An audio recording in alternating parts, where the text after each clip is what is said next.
read 23. Yeah, I did actually. Can I sort of use, not choice language, but I played for Burton against Tamworth on Boxing Day, and I had these red boots on, which I don't know to this day why I wore them. And somebody actually said to me, shouted out from the crowd, I could hear it as clear as day because it was so close to the touchline. Gary, you've got my missus's shoes on. To which I answered, and it wasn't really being detrimental, but I said I had them on last night, and that was it. So I apologise for the language, but that was the only bit of heckling I can ever remember, and the crowd erupted around him and he made to feel a little bit stupid. 22. I think diving and simulation. You used to go on about it all the time. Yeah, just because, listen, we've discussed it at length, and I think it's got to the point now where, and it came in, listen, people would probably argue this, but it came in sort of maybe 10, 15 years ago. I remember playing against Gianfranco Zola at Chelsea, and I went to make a tackle of what was going to be a genuine tackle in the penalty box, and he just stepped across my leg. For me, it was almost an obstruction, and I caught his leg and they gave a penalty. And at that point I learned a very valuable lesson that people are very clever in which the way that they use the body. So whether you call it diving, simulation, whatever it is, but I think what it does is it takes away the genuine desire to win the ball from defenders and from players, and I think that's the point. So it's not necessarily the cheating side of it, I just think it takes something away from the fans that I felt was a big factor in football maybe 10, 15 years ago. Blue 5. Against Bristol Rovers away for Blues, I think it might have been in the Cup or the League, I can't quite remember. Had a free kick 35 yards out, might even have been 40, Tom. Gets 5 yards further out each time, I tell it. And I looked over to the bench and Trevor was saying, Gal, he's off his line, have a shot. So I did. It went in the top corner, and basically Trevor kind of claimed the goal on my behalf, which was really nice of him as manager. 7 blue. That's a bit of a tough one. At Cambridge United, believe it or not, this was obviously back in the days of John Beck, so it's not going to be a very nice initiation, as you can imagine. It wasn't just get up and sing a song, which is pretty tame and standard these days. As an apprentice, you had to go in the car park behind the main stand. You had to strip naked, put welly boots on, hold a broom, put a traffic cone on your head. The first team squad would be around you in a circle with a hose pipe full of freezing water, and you had to sing a song.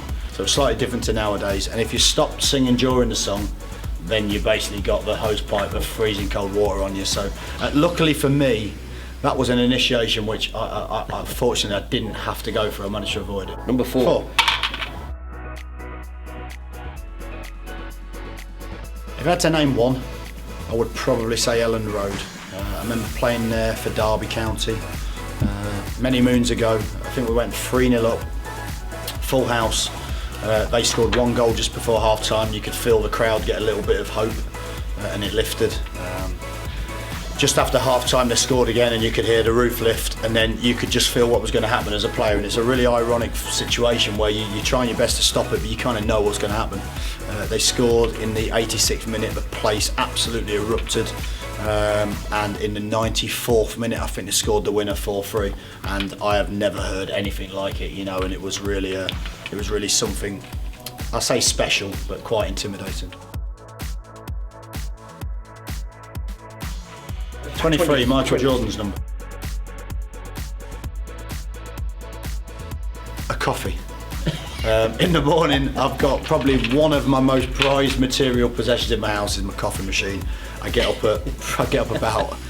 the house about 6:15, and I have to have a coffee. If I didn't have a coffee for some reason, Tom, it would be. I just don't function, mate. So I would say that's the most important thing. You and 60 million others. Yeah, there you go. 21.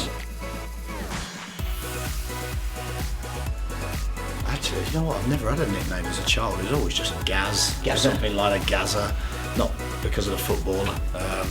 When I was at Leicester, I'll go for my adult nicknames, probably better. Leicester, I was textbook, because as you know, Tom, listen, I do everything properly. I think it was something to do with probably being a bit boring, but compared to some of the lads we had at Leicester at the time, believe me, that was a compliment. 24. think Calvin Klein or something like that. I'll be honest with you, Tom, I couldn't even tell you, mate. That's how not bothered I am by what aftershave I wear. So apologies to the companies involved, and I've missed out on a massive deal there, I'm sure. 6. I think probably Benjamin Franklin would be the first one. Wow. Just I've read his autobiography, and a lot of his stuff was about habits and creating good habits on things that were really important as a person to be a good person, and it's really interesting, and so probably someone like that in history. So I'll go for one person from history, and that would be him. I'll go for one from now, Chris Martin, Coldplay. I love them. Do you like Coldplay? Favourite band, Tom. If I had one band to listen to for the rest of my life, it would be them. I'd probably go for someone, but listen, don't want to insult her, but maybe not from now, but probably sort of from Kylie Minogue or something like that, just to add a bit of eye candy to it. Sister Danny. Yeah, eye candy. Well, yeah, I mean, if I can pick one as the same person, two as the same person, great, but yeah, maybe Kylie to add to that mix. 11. A banana when I left the house with probably a triple shot of espresso, and with a little dash of milk in there. So yeah, that's, I'm serious about it. It's got to be proper coffee. And I would say, what did I have when I got into the work? Because we had a very busy morning. I won't go into the reasons why, but we had a very busy morning. It was a deadline day.